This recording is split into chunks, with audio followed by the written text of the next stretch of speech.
마태복음 5장 10절부터 12절입니다. 신약성경 5쪽에 있습니다. 신약성경 5쪽에 있습니다. 마태복음 5장 10절부터 12절. 제가 한 절, 성도님들이 한 절, 그리고 마지막 절은 다 같이 이렇게 교독하겠습니다. 의를 위하여 박해를 받는 자는 복이 있나니 천국이 그들의 것입니다. 너로 말미암아 너희를 욕하고 박해하고 거짓으로 너희를 거슬러 모든 악한 말을 할 때에는 너희에게 복이 있나니. 함께 읽겠습니다. 기뻐하고 즐거워하라. 하늘에서 너희의 상이 큼이라. 너희 전에 있던 선지자들도 이같이 박해하였느니라. 아멘. 오늘 성경교 제목은 의를 위하여 핍박받는 자가 되겠습니다.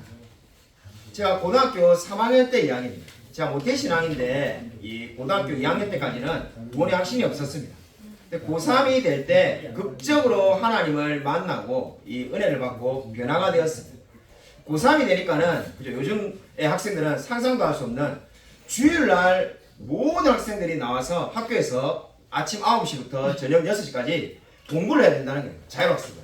말이 자율학습이지 강제학습이죠. 제가 무슨 용기가 있는지 그전까지는 고등학교 2학년 때까지는 교회 다니는 사람 손 들어보세요 이러면은 절대 손도 안 들고 부끄러워하던 사람이 그 선생님이 다 나오라고 하는데 저는 나올 수가 없습니다 이렇게 말했습니다. 그 선생님이 이게 이 제정신인가 이러면서 막 이렇게 말을 하더라고요. 그래서 우리 반이 그 당시에 50명이었는데 그 주일날 공부한다고, 그러니까 공부하러 다 나왔는데 교회 간다고 안 나온 사람은 저밖에 없었습니다. 그래서 선생님이 뽐보기로 이거는 크게 맞아야 되겠다 생각했는지 꽃갱이로 6대를 맞았습니다. 완전히 이게 뭐 다리가 얼마나 아프든지 그래도 또 계속 교회 갔습니다. 나중에는 그냥 저는 여외로 그냥 제외하더라고요. 제가 그때 정말로 뭐 힘들고 괴로웠는데 그때 우리 주일학교 선생님이 제게 이렇게 말해주었습니다. 교회 다니는 사람은 원래 핍박을 받는 거야. 지금 우리 성경은 이제 핍박을 박해라고 바꿔놨는데 예전에 한글 개혁 성경은 핍박이라고 되어 있었어요. 그래서 예수를 믿으면은 핍박을 받는 게 당연한 거야 라고 말해서 제가 굉장히 위로를 받았던 적이 있습니다. 아마 여러분의 삶에도 그런 게 있을 겁니다. 내가 교회를 다니고 예수 그리스도를 믿기 때문에 나도 모르게 불이익을 받거나 박해를 받는 경험들이 조금씩 있을 겁니다. 우리가 박해라고 하면은 그냥 뭐 이게 공산당이 앉혀놓고는 예수 믿으면 죽인다 이런 것만 박해가 아니라 저와 여러분이 인생을 살아갈 때 모든 겪는 그 어려움들, 힘든 점들 그것이 박해가 되겠습니다. 근데 오늘 성경은 어떻게 말을 하고 있습니까? 의를 위하여 박해를 받은 자는 복이 있나니 그들이 하나님의 아들이라 일컬음을 받을 것이며 이렇게 말씀을 하고 있습니다. 여러분 이 성경에 박해를 받는 자는 복이 있다는 말이 여기에만 나오는 것이 아닙니다. 디모데후서 3장 12절에 보면은 무릇 그리스도 예수 안에서 경건하게 살고자 하는 자는 박해를 받으리라고 말씀이 나와 있습니다. 무릇 그리스도 예수 안에서 경건하게 살고자 하는 자는 박해를 받으리라. 이거 말이 무슨 말입니까? 한마디로 그리스도인이 이 세상에 살 때는 박해는 피할 수가 없다는 겁니다. 그럼 왜 그리스도인이 박해를 받아야만 할까요? 오늘 성경 말씀은 5장 10절에 의를 위하여 박해를 받는다라고 그렇게 말씀하고 있습니다. 아마 의 이렇게 하면은 저와 여러분이 이미 가지고 있는 지식을 여러분이 총동원해가지고 뭐 사회 정의든 무엇이든지 간에 여러분이 생각하는 의를 가지고 오늘 이 말씀 우리가 읽게 될는지도 모릅니다. 근데 우리가 성경을 읽을 때 제일 주의해야 되는 것이 나의 생각을 가지고 성경을 읽어서는 안 됩니다. 성경이 무슨 마법 비밀 코드처럼 엄청나게 어렵게 이렇게 날라다녀야만이 이렇게 이해를 하는 것이 아닙니다. 여기 말씀 가운데 이미 어떻게 해야 되는지가 다 나와 있습니다. 지금 의를 위하여 박해를 받는다고 되어 있는데 그 의가 무엇입니까? 11절에 보면은 나로 말미암아라고 되어 있습니다. 바로 예수 그리스도로 말미암아라는 거죠. 원어를 보면은 말미암아라는 말이 때문에라는 말과 똑같다는 것을 알 수가 있습니다. 그러니까 나 때문에 예수 그리스도 때문에 어떻게 된다는 겁니까? 박해를 받는다는 말씀의 의미가 되겠습니다. 오늘 말씀은 너무나 분명합니다. 저와 여러분이 왜 이 세상에 살 때 박해를 받아야 되는가? 열등해서도 아니고 우리가 뭔가 부족해서도 아니고 저와 여러분이 게으르기 때문도 아닙니다. 바로 예수를 믿고 사랑하기 때문에 박해를 받는다라고 성경은 분명히 말씀하고 있습니다. 그럼 여러분이 박해를 받을 때 내가 왜 억울한 일을 당하고 있는가? 우리가 그렇게 말할 필요가 없습니다. 예수님을 사랑하는 사람은 박해를 받는다고 성경은 분명히 말씀합니다. 마틴 로이드 존스 목사님이라는 분이 있습니다. 마틴 로이드 존스 목사님은 이 말씀을 가지고 이렇게 말을 하였습니다. 그리스도인은 어떠한 일정한 행동을 가지고 있는 사람이고 어떤 동일한 방법으로 사는 사람이기 때문에 박해를 받는다. 그러니까 그리스도인은 어떤 사람이라는 겁니까? 어떤 일정한 행동을 가지고 있는 사람이고 어떤 동일한 방법으로 사는 사람이기 때문에 박해를 받는다는 거죠. 한마디로 하나님의 말씀을 믿고 그 말씀의 원칙과 원리대로 살기 때문에 박해를 받을 수밖에 없다라고 말씀을 하였습니다. 저와 여러분도 마찬가지입니다. 우리가 늘 주일 성수를 지금 이 시간에 하고 있지 않습니까? 아마 우리가 주일 성수를 하는 것을 이상하게 생각하는 믿지 않는 분들도 있을 겁니다. 그리고 우리가 늘 하나님의 나라를 최우선하지 않습니까? 그로 인하여 우리가 박해를 받을 수밖에 없다는 겁니다. 15세기에 이탈리아에 사바나롤라라는 아주 훌륭한 설교자가 살고 있었습니다. 당시에 이 로마는 우리가 너무나 잘 아는 것처럼 이 카톨릭 교회가 타락해가지고 종교개혁이 이제 곧 일어날 그러한 상황 가운데 있었습니다. 근데 이 사바나롤라가 타락한 교회와 그 사람들을 향해서 설교를 하는데 이 남아있는 기록을 보면은 마치 설교가 천둥소리 같았고 죄에 대해서 공격할 때는 너무나 사람들이 충격을 받아가지고 이 은혜를 받았다는 겁니다. 그래서 그의 설교를 들은 사람은 마치 한 대 얻어맞은 것처럼 은혜를 받았다라고 말을 하고 있습니다. 그래서 그의 설교를 듣고 울고 나오는 사람들이 정말로 많았는데 그러한 때가 한두 번이 아니었다라고 역사는 기록하고 있습니다. 근데 이렇게 설교를 하는 이 사바나롤라에 대해서 사람들이 어떻게 반응했을까요? 회개하는 대신에 오히려 이 사바나롤라를 화형시켜버렸습니다. 자기들에 대해서 늘 죄를 지적하고 하나님의 말씀대로 살아가는 그 말을 듣기 싫어가지고 오히려 설교자를 화형을 시키고 죽여버렸습니다.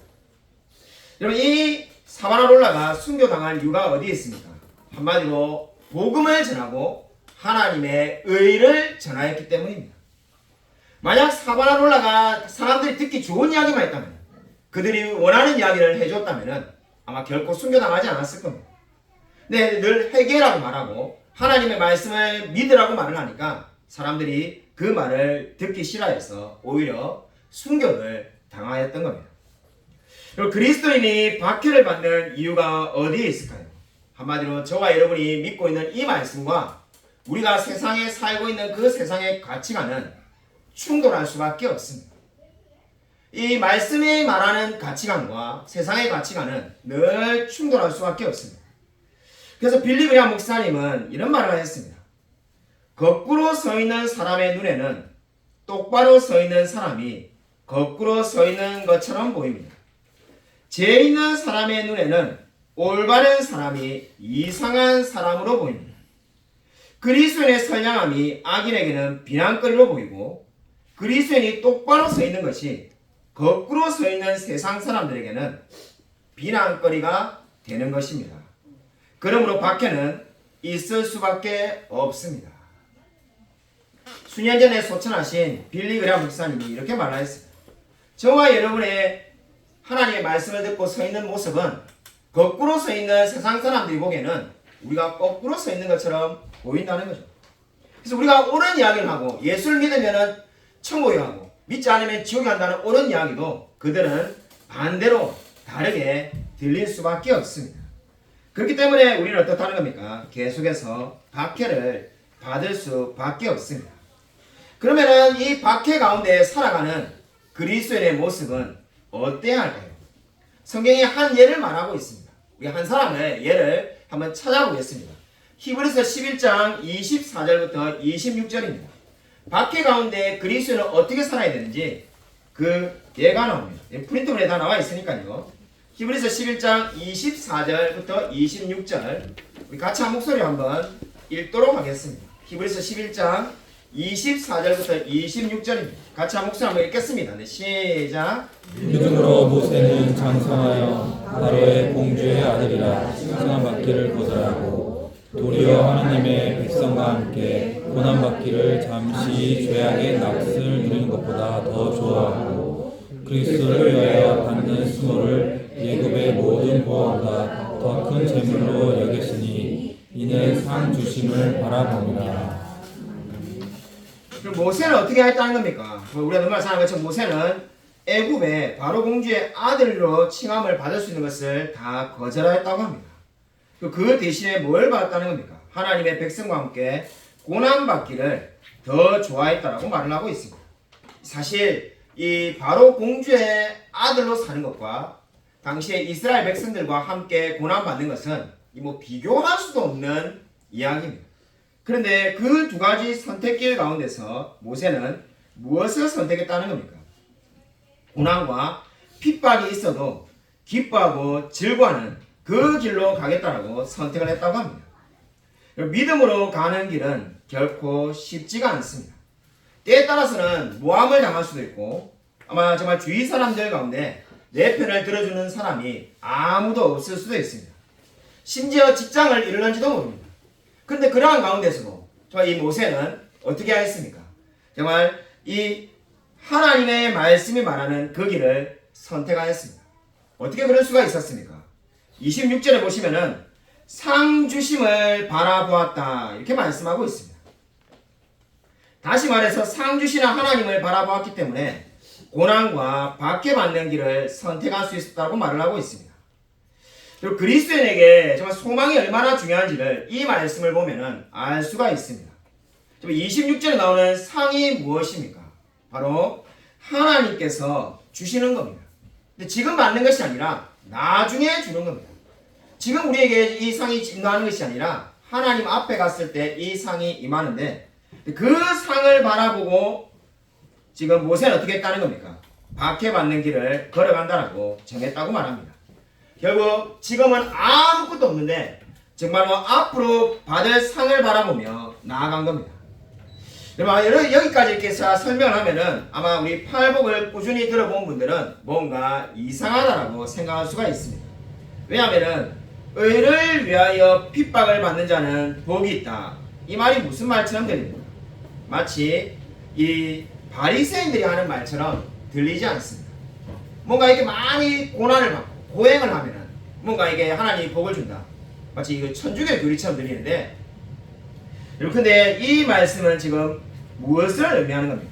우리가 정말 보시면은 팔복은 처음에 심령이 가난한 자는 복이 있다라고 시작하였습니다. 두 번째 애통하는 자를 말하였죠. 이렇게 모든 것들을 복을 보면은 우리 지난주까지 보았던 7가지 복은 모두 어떤 복입니까? 저와 여러분의 내면에 대해서 말하는 겁니다. 심령이 가난한 자, 애통하는 자, 화평케 하는 자 전부 우리 내면에 대해서 말하는 겁니다. 그럼 그리스도인이 내면에 대해서만 말하면 어떻습니까? 아마 우리가 누가 구원을 받은 사람인지 어떻게 알겠습니까?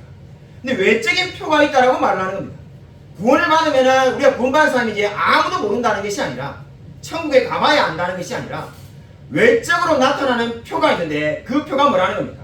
바로 의를 위하여 박해를 받은 자는 복이 있다라고 말하는 겁니다. 오늘 이 팔복의 8번째 복은 팔복 중에 유일하게 외적인 복을 말을 하고 있습니다. 우리가 생각할 때 외적인 복은 차를 큰 걸 사고 집을 좋은 걸 얻고 뭐 이렇게 높은 이게 사장이 되고 이런 걸 우리가 이제 복이라고 생각하기 쉬운데 우리 시대는 이 성경에도 외적인 복이 있습니다. 성경에도 외적인 복이 있는데 그 복이 바로 뭡니까? 의를 위하여 박해를 받는다는 겁니다. 그러니까 우리가 생각할 때 누가 구원받는지 제가 어떻게 알겠습니까? 우리 청교도들이 늘 말하는 것처럼 눈에 보이는 교회가 눈에 보이지 않는 교회와 똑같게 만들겠다고 말했습니다. 그 꿈이 어떻게 가능한가? 외적인 표가 있다는 거죠. 구원을 받은 사람은 박해를 받는다는 겁니다. 근데 그 박해를 그냥 억지로 받는 것이 아니라 기뻐하며 즐거워하며 받는다라고 오늘 성경은 말씀하고 있습니다. 오늘 이 말씀을 믿으시길 바랍니다. 의를 위하여 핍박을 받는 자. 여러분 핍박이라는 단어는 그리고 이 박해라는 단어 우리 예전 성경에 제가 입에 붙어가지고 계속 핍박이라는 말 하는데 의를 위하여 박해를 받는 자. 이 박해라는 단어의 원어는 원래 쫓아내다, 내몰아내다는 단어에서 시작되었습니다. 그러니까 쫓아내고 내몰아낸다는 것이 이제 변화되어서 어떻게 됐습니까? 괴롭히다.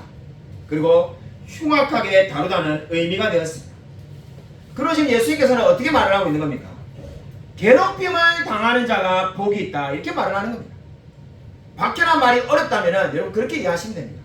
괴롭힘을 당하는 자는 복이 있다. 그리고 그 의를 위하여 박해를 받아온 자가 복이 있다. 지금 이렇게 말씀하고 있습니다. 그러니까 여러분이 직장에서 교회 다니는 사람이 혼자밖에 없다라고 말하는 예전 우리 교회 성도님이 있었는데 정말 혼자밖에 없으면 어떻게 되겠습니까? 아마 이 월요일 내일 출근하면은 어제 뭐 하고 왔니? 이러면은 아마 이야기가 완전히 다르겠죠. 뭐 어떤 사람은 골프를 치러 가고 여행을 가고 캠핑장에 갔다 오고 이런 거 이야기하는데 너는 뭘 했니? 하면은 나는 교회 가서 예배를 드렸어. 아니 그 재미없는 걸 왜 매주 하고 있어? 이 자체가 사실 사람이 그죠 이 스트레스죠 그죠. 예, 이 굉장히 그죠 사람이 이 외딴 섬에 혼자 된 것처럼 그렇게 되는데 그렇게 괴롭힘을 당하는 자가 어떻다는 겁니까? 복이 있다고 성경은 말씀하고 있습니다. 그래서 미국에 제가 원래 제일 존경하는 목사님이었는데 우리 성경과 정치 그 책 읽어가지고 제가 원래 정말 누가 저에게 물어가지고 제일 존경하는 목사님 우리 시대에 살아있는 사람 중에 돌아가신 로이드 존스나 스펄전 목사님 말고 제일 타고난 설교자 한 명을 꼽으라면은 이 존 메가더 목사님이었는데 이 성경과 정치 이 책 읽어보니까는 이 정말 이 정치에 대해서 말한 걸 보고 너무 실망해가지고 인용하고 싶은 마음이 확 사라지는데 그래도 좋은 말이니까는 예 우리 지금 인용했어요. 예. 그래서 그 부분을 빼고 우리가 뭐 배우면 되니까요. 존 메가더 목사님이 오늘 이 말씀에 대해서 이렇게 번역을 해놨습니다. 자기 의역이죠. 난 이 세상에서 그리스도께서 원하시는 사람이 될 거야. 나는 이 세상에서 그리스도께서 내게 하라고 하시는 말을 할 거야. 박해 올 테면 와라고 해. 이게 존 메가더 목사님이 자기의 말로 오늘 말씀을 풀어낸 겁니다. 박해 올 테면 와봐라는 겁니다. 나는 이 세상에서 그리스도가 원하시는 사람이 되기 위해서 어떠한 어려움과 고통도 감내하겠다는 겁니다. 바로 그것이 바로 뭡니까? 구원의 외적인 표가 되겠습니다.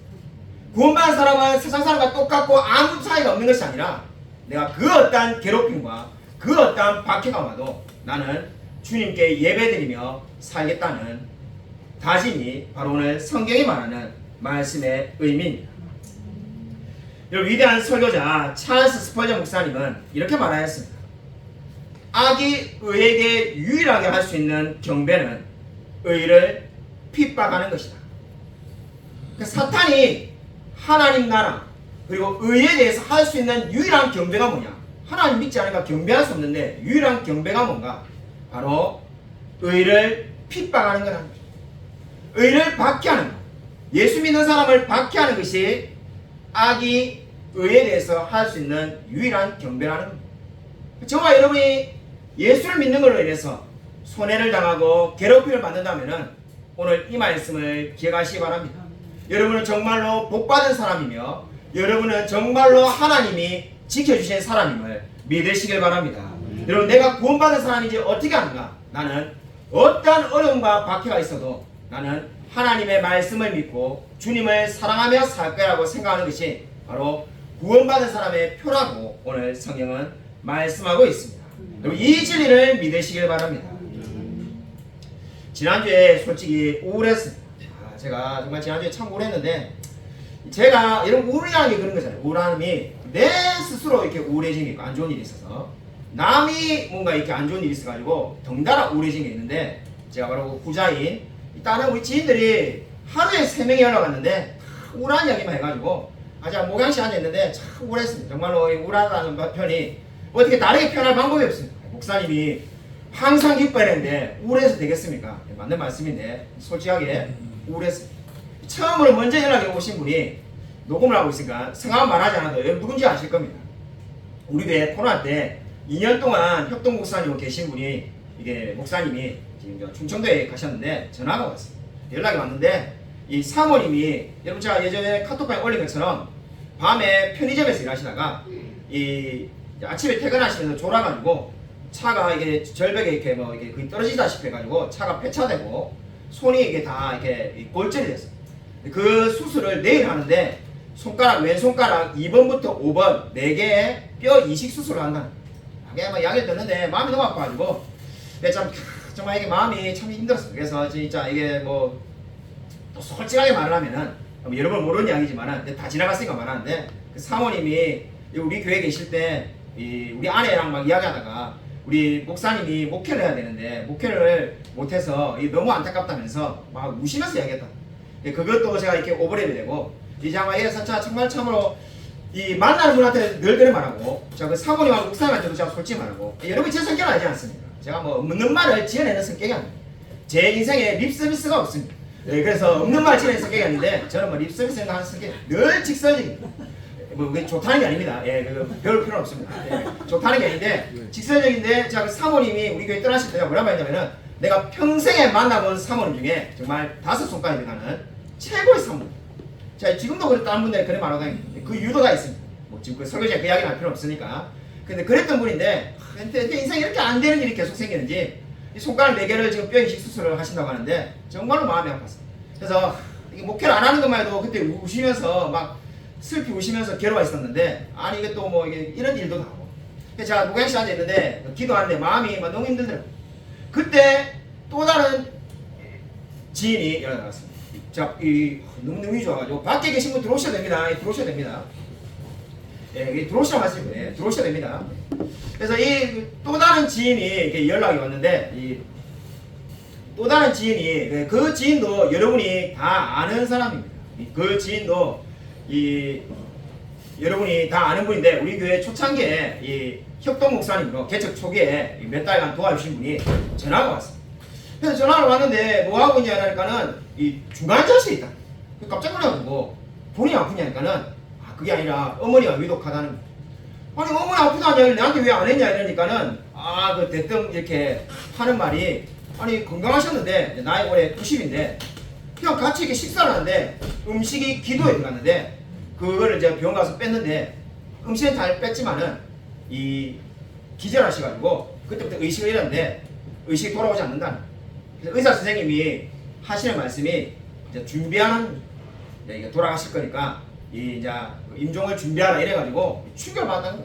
뭐 이게 병도 없고 지병도 없는데 갑자기 그냥 음식 먹다가 돌아가실 판국이니까 그래서 내가 뭐 기도해달라는데 제가 그 어머니를 모르면은 그냥 뭐 그런가 보다 할 건데 제가 이거 예전에 어머니를 만나고 식사도 하고 뭐 이야기도 많이 했던 분이 그 사모님이 돌아가신다니까는 마음이 이게 참 무거웠어요. 그러고 있는데 또 다른 지인이 연락이 왔어요. 그날 정말 뭔 날인지 뭐 계속 연락이 오는데 무슨 날인가 싶을 정도로 또 다른 지인이 연락이 왔는데 그분도 여러분이 아시는 분입니다. 예전에 우리 교회에서 3년간 응원해 주었던 분입니다. 우리가 그 3년간 그 교회를 보내줬습니다.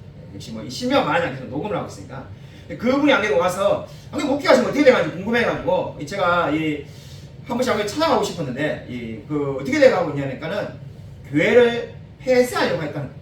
제가 깜짝 놀래가지고 왜 그러냐니까는 저 불과 2년 전에도 안식 올 때 저 그 교회 가서 사례도 안 받고 설교도 해줬는데 교회를 폐쇄하려고 한다는 거예요. 그래서 자기 가족하고 장모님하고 누님 가족밖에 없으니까 그걸 어려웠는데 또 집주인이 월세를 대폭 올려달라 해가지고 도저히 그걸 감당할 수 없으니까 교회를 폐쇄하려고 갔다는 거예요. 교회를 폐쇄하려고 노회장 목사님을 찾아가니까 노회장 목사님이 간곡히 부탁하면서 교회를 유지해라는 거예요.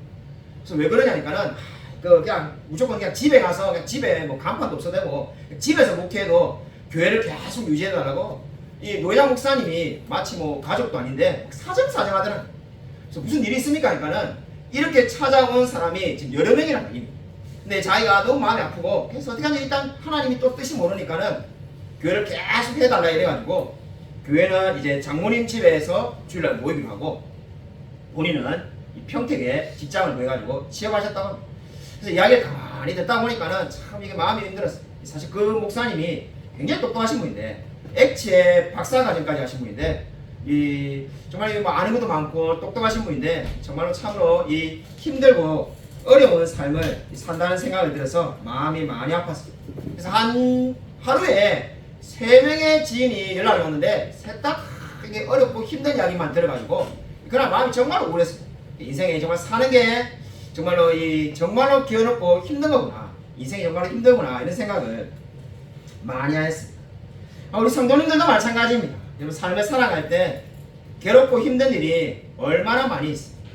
아마 정말로 이 삶을 산다는 것 자체가, 그리스도인으로 삶을 산다는 것 자체가 어렵고 힘들고 괴롭다는 생각을 여러분이 아마 가끔 할 수가 있습니다.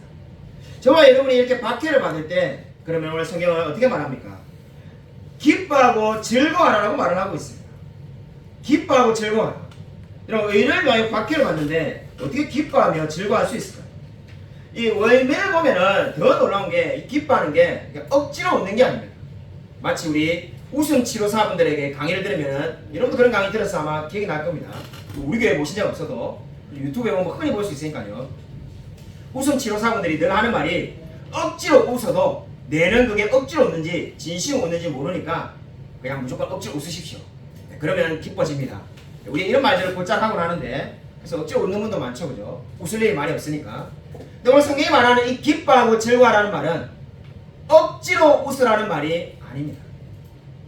여기서 기뻐하라는 말은 마치 깡총깡총 뛰며 기뻐하는 것처럼 정말 마음의 진심으로 기뻐서 기뻐하라는 거죠. 마치 우리 결혼을 앞둔 신부가 기뻐하는 것처럼, 또는 뭐 여러분이 아이가 태어날 때 기뻐하는 것처럼, 여러분 인생에 정말 기뻐하는 그 순간처럼 기뻐하고 즐거워하라고 말하고 있습니다. 근데 박해가 오는데, 아니 내가 괴롭힘을 당하는데, 정신병자도 아니고 나를 막 사람들이 괴롭히는데 참기만 해도 대단한데 이게 어떻게 기뻐할 수가 있는가? 오늘 성경은 두 가지를 이유를 말을 하고 있습니다. 첫 번째, 하늘에서 너희의 상이 큼이다라고 말씀하고 있습니다. 왜 우리가 기뻐하고 즐거워해야 되는가? 하늘에서 너희의 상이 크다는 거죠. 그리고 이 하늘에서 상이 크기 때문에 저와 여러분이 그 어떠한 핍박과 박해를 받고 있어도 앞으로 장차 우리가 받을 상에 비하면은 지금 받고 있는 고난은 아무것도 아닌 줄로 믿으시기 바랍니다. 여러분, 그래서 참고 견디라고 말씀하고 있습니다. 기뻐하라고 말을 하고 있습니다. 두 번째로, 의를 위하여 박해를 받을 때 기뻐해야 될 이유는 우리 이전에 선지자들도 박해를 받았기 때문입니다. 아마 어떤 분들은 이렇게 말하는지 모르겠습니다. 우리 이전에 선지자가 박해를 받았다니까는 이게 동병상련을 말하는 것 같다. 그죠? 나도 박해를 받고 우리 이전에 선지자들도 박해를 받고 뭐 그냥 간단하게 해서 다 괴롭힘을 당하니까는 뭐 어쩔 수 없다, 자포자기해라, 이라는 의미가 아닙니다. 우리 이전에 선지자가 박해를 받았다는 말씀이 무엇을 의미하는 겁니까? 여러분, 우리가 정말 이 의를 위하여 박해를 받을 때 기뻐해야 되는 이유가 바로 우리가 앞에 있던, 너희 전에 있던 선지자들도 이같이 박해를 당하였다는 말이 저와 여러분에게 무슨 의미가 있습니까? 하나님께서 그 선지자들도 지켜보하고 역사하셨다는 겁니다. 그 선지자들도 이 모든 어려움과 박해 가운데서도 하나님의 돌보심으로 승리하였음을 이야기하고 있습니다. 저와 여러분이 왜 박해가 당할 때 기뻐해야 되는가? 우리는 승리가 보장된 싸움을 살고 있기 때문입니다. 박해가 오는데, 자, 이 확률은 50대 50인데, 그래 성실한 너가 한번 잘 해봐. 이기면은 뭐 천국 가고, 지면은 뭐 어쩔 수 없고, 이런 이야기를 하는 게 아닙니다. 하나님의 은혜로 승리가 보장된 싸움을 살기 때문에 기뻐하는 거죠. 승리가 보장된지 어떻게 아는가? 너희 전에 살던 선지자들도 그 모든 박해 가운데 승리하였다고 성경은 말씀하고 있습니다. 여러분, 정말 오늘 이 말씀을 믿으시기 바랍니다. 그렇기 때문에 저와 여러분이 박해를 올 때마다 정말 우리가 선지자들도 핍박을 받고 기뻐한 것처럼 우리가 기뻐하며 사시길 바랍니다. 여러분, 결코 핍박은 우리를 넘어뜨릴 수가 없을 겁니다. 저와 여러분이 반드시 승리하게끔 되어 있습니다. 제가 이번에 얼마 전에 중국에 갔을 때 정말 마음에 감동이 많이 와가지고 제가 정말로 제일 많이 강조했던 것이, 원고에도 없지만은 제일 많이 강조했던 내용이 바로 지금 이 내용이 되겠습니다. 교회사를 보면은 교회사의 그 어떠한 핍박과 박해에도 교회가 무너진 적이 없음을 믿으라고 말하였습니다. 우리가 어떻게 생각하면은, 아니 중국의 공산당이 얼마나 힘이 센데, 지금 그죠? 거의 뭐 세계 최강을 겨눌 만큼 지금 세겠는데, 미국하고도 막 싸우는데, 아니 그 힘도 없는 그리스도인들이 공산당을 어떻게 이길 건가? 예배 드린다고 해서 집도 압류해가고 직장도 빼앗아버리고, 이 뭐 여러 조선족 목사님은 옆에 목사님에게 이야기 들으니까는 아예 고속철도도 탈 수 없고 비행기도 탈 수 없고 마음껏도 못하게 해놨다는 거죠. 그 괴롭히는 거죠. 그렇게 해서 이제 목회를 못하게 만드는 거죠. 근데 그렇게 하는데 그 공산당을 우리가 어떻게 이길 수 있는가? 역사를 보면은 이 모든 역사 가운데 어땠습니까? 외부의 핍박에 교회가 무너진 적은 단 한 번도 없었습니다.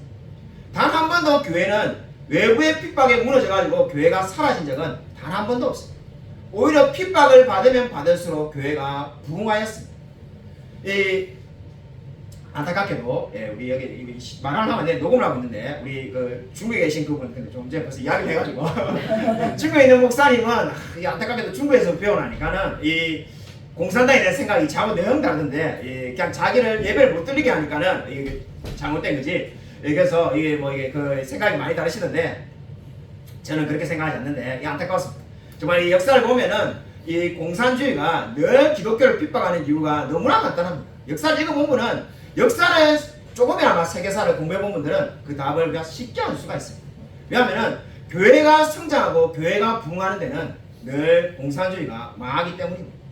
그렇기 때문에 계속해서 중국이 시진핑이나 이런 공산당이 가정교회를 왜 핍박했습니까? 그냥 가정교회 뭐 예수 믿고 공산주의는 잘 되면 되지. 그렇게 되지 않는 것을 너무나 잘 알기 때문입니다. 그래서 가정교회를 수만 개를 없애버리고 여러분도 아마 뭐 유튜브에 그런 동영상도 있으니까 아시겠지만은 아예 십자가를 불에 태우는 동영상도 있습니다. 그 이하평 목사님 말 안 하면 계속 열문만한데 교회에서 멀리 떨어지지 않는 데서 이런 이야기라는데 그렇게 계속 핍박하는 이유는 교회가 있는 한 공산주의는 오래갈 수가 없습니다. 이게 역사에 분명한 진리, 양림할 수가 없다는 것이 분명한 이야기입니다. 그렇기 때문에 끊임없이 어떻게 합니까? 핍박을 가하는 거죠. 근데 제가 그 성도들에게 그랬습니다. 나는 누가 이길지 이미 다 알고 있다. 제가 뭐 점쟁이라서 다 아는 게 아니라 제가 뭐 천재라서 다 아는 것이 아니라 왜냐하면 하나님의 교회가 승리하고 있음을 우리가 늘 믿기 때문에 이 결코 두려워하지 말라고 제가 그때 말씀을 전하였습니다. 교회가 망하게 되는 것은 딱 한 가지밖에 없는데 진리를 포기할 때, 진리를 버리고 인본주의나 여러 가지 잘못된 생각들을 받아들일 때 그때 교회가 망한다는 거죠. 그게 바로 천주교 카톨릭이 500년 전에 그렇게 망했던 거고 교회는 결코 핍박에 무너진 적은 한 번도 없기 때문에 여러분이 진리를 붙드는 한 하나님 여러분을 붙들어서 반드시 중국교회가 승리하게 될 거라고 제가 말을 하였습니다. 저와 여러분도 마찬가지입니다. 우리가 대단해서 승리한다는 게 아닙니다. 우리가 인내력이 대단해서 승리한다는 것이 아니라 정말로 하나님의 교회이기 때문에 하나님이 역사를 이끌어 가시기 때문에 반드시 승리하게 될 줄로 믿으시기 바랍니다. 로버트 잉거솔이라는 이 사람이 예전에 미국에 140년 전에 살았습니다. 이 사람은 이 기독교 신앙을 부정하는 이야기로 당시에 굉장히 유명했다고 합니다. 부활은 없고 그러한 것으로 강의를 통해서 뭐 하버드나 이런 많은 학교에서 강의를 하는 유명한 사람이었습니다. 그러나 이 사람이 기차를 타는데 로버트 잉거솔이 기차 옆에 탄 사람에 보니까는 성경책을 읽고 있는 모습을 발견합니다. 그래서 근데 그 사람의 이름은 뉴 왈리스인데 그 사람에게 이제 성경을 왜 읽냐고 물었습니다. 그러니까 자기는 예수를 안 믿는데 자기 아내가 생일인데 생일 선물로 선물을 주면서 자기 아내가 생일 선물로 성경책을 주면서 꼭 소원이 이 생일이니까 자기 원하는 대로 하나 해달라면서 성경을 읽으라고 했다. 교회는 안 다니는데 성경을 읽으라고 하는데 안 읽어보고 성경을 읽었다고 말할 수 없지 않느냐. 내용을 모르니까요. 그래서 어쩔 수 없이 지금 읽고 있다 이렇게 말하는 겁니다. 그러니까는 이 로버트 잉거솔이 무신론자이고 교회를 핍박하는데 앞장선 사람이니까 잘 만났다 해가지고 이왕 읽는데 돈도 좀 벌면 안 좋겠냐 이렇게 말합니다. 그래서 무슨 이유 가지고 뭘 돈을 벌립니까? 그러니까는 그 예수님 이야기 12제자 이야기를 가지고 포도론을 써라 이러한 이야기는 없지 않느냐. 그거를 야하고 음란한 이야기로 쓰면은 네가 돈을 많이 벌게 될 거다. 그 누가 있겠습니까? 그거를 기독교인들이 욕을 하게 되면은 네가 유명해질 거고 사람들이 욕하면서도 읽을 거다라고 제안을 생각하니까 어차피 읽을 거 돈도 벌어보자 해가지고 그분이 글을 쓰기 시작합니다. 그 아내 뉴알리스 아내가 감리교의 신자인데 슬퍼하며 울기 시작합니다. 자기는 남편을 예수 믿게 하기 위해서 이 성경을 읽으라고 했는데 그게 오히려 예수님을 안 믿는 쪽으로 그리고 예수 믿는 사람들에게 신앙을 빼앗아가는 글을 쓰는 일을 하게 되니까 의의가 없는 거죠. 기가 차서 울기 시작하며 기도하기 시작하는데 기적이 일어났습니다. 기도하니까는 이 뉴알리스가 어느 날 성경에 있다가 갑자기 감동을 받습니다. 성경이 사실이라는 믿음이 생겨나게 되었습니다. 그전까지 읽으면서 아무런 감동이 없었는데 어느 날 갑자기 예수님이 진짜 살아셨고 진짜 부활하셨고 하는 것을 믿게 됩니다. 그리고는 자기가 쓰고 있던 그 모든 글을 다 버려버리고 예수님을 믿게 되었습니다. 그리고 예수님을 믿고 난 다음에 자신이 쓰려고 했던 그 어리석었던 글들을 회개하며 정말로 좋은 글을 써야 되겠다 해서 쓴 글이 베너가 되겠습니다. 그리고 그것이 나중에 훗날 우리가 영화로 나와서 우리가 너무나 잘 알고 있는 영화 베너가 되겠습니다. 영화 베너가 바로 이 글을 토대로 영화를 만든 겁니다. 바로 여러분 이 이야기가 무엇을 보여줍니까? 세상에 아무리 하나님을 부인해도 하나님을 이길 수 있는 사람은 아무도 없습니다. 세상은 결코 승리할 수가 없습니다. 하나님이 없다고 말하는 사람은 결코 승리할 수가 없습니다. 여러분 세상의 핍박은 궁극적으로 오히려 하나님이 위대하신 분이라는 것을 우리가 찬양하게 될 것입니다. 그렇게 핍박하고 박해하지만은 결코 교회는 무너지지 않고 오히려 부흥하고 정말 하나님께 영광 돌린다는 것을 결국은 발견하게 될 것입니다. 여러분 마틴 루이 존스 목사님은 이렇게 말하였습니다. 그리스도인이란 어떤 사람인가? 그리스도인의 생활 전체는 그가 어떠한 존재인지를 보여준다. 여러분 이 말을 꼭 기억하시기 바랍니다. 그리스도인의 생활 전체가 바로 그가 어떠한 존재인지를 보여주는 겁니다. 저와 여러분이 어떤 삶을 사는지가 바로 저와 여러분이 어떠한 존재인지를 보여주는 것임을 믿으시길 바랍니다. 여러분 그리스도인은 정말로 그리스도인답게 살아야 합니다. 근데 어떻게 살라고 성경이 말합니까? 핍박을 받으면은 바로 그것을 기뻐하며 감사하며 살라는 겁니다. 박해를 받을 때마다 정말 하나님께서 주신 박해라고 믿고 감사하며 살라고 말을 하고 있습니다. 여러분 오늘 성경은 의를 위하여 핍박을 받는 자는 복이 있나니 천국이 저희 것이며 라고 말씀하였습니다. 여러분 저와 여러분의 삶 속에서 그리스도인으로서 박해를 즐겁게 받는 사람, 그 사람이 이미 구원받은 사람이고 천국 시민권자임을 믿으시길 바랍니다. 여러분 아무쪼록 어떠한 상황에 처해 있든지 간에 어떠한 어려움과 고난이 올지라도 정말 이 말씀 붙들며 살아가는 저와 우리 모든 성도님이 되시기를 주님의 이름으로 간절히 축원드립니다. 이 시간 우리 한번 주여 한번 크게 외쳐가지고 통성기도하겠습니다.